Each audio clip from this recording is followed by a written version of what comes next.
Hey, what's up, soldiers? Chris here, CaribbeanPot.com, day 2 of the multitasking recipe.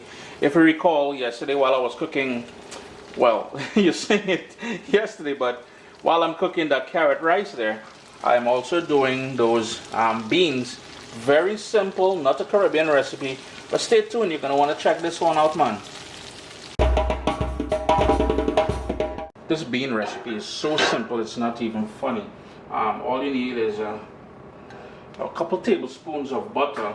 My pan is on a low flame, and since this recipe is not necessarily Caribbean, there's nothing really outstanding that would, let us scream Caribbean. It won't be posted on CaribbeanPot.com. I'm only doing this recipe because while I was filming the carrot rice video from yesterday, someone asked on Instagram to share, and I mentioned on Instagram I was doing this. Someone asked to share this. So we've got that butter going on there, and I'm going to go in with 2 cloves of garlic, which were thinly sliced. I don't want that garlic to burn, so I'm going to turn my heat down to low now. Let's switch that around. And I have some pepper flakes. Just going to move that around. Just let that soften up and infuse that butter with the garlic just for about 30 seconds or so. Next up is just a matter of adding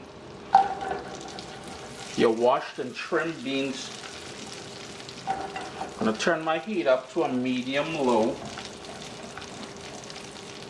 And that is basically it. All I'm going to do next, some sea salt.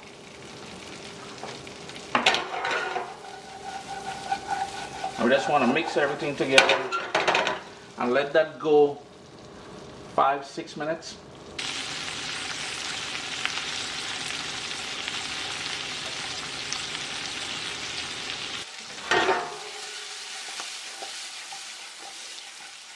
It's been about 5, closer to 6 minutes, and I know the residual heat is going to continue cooking this, so I'm going to stop it there.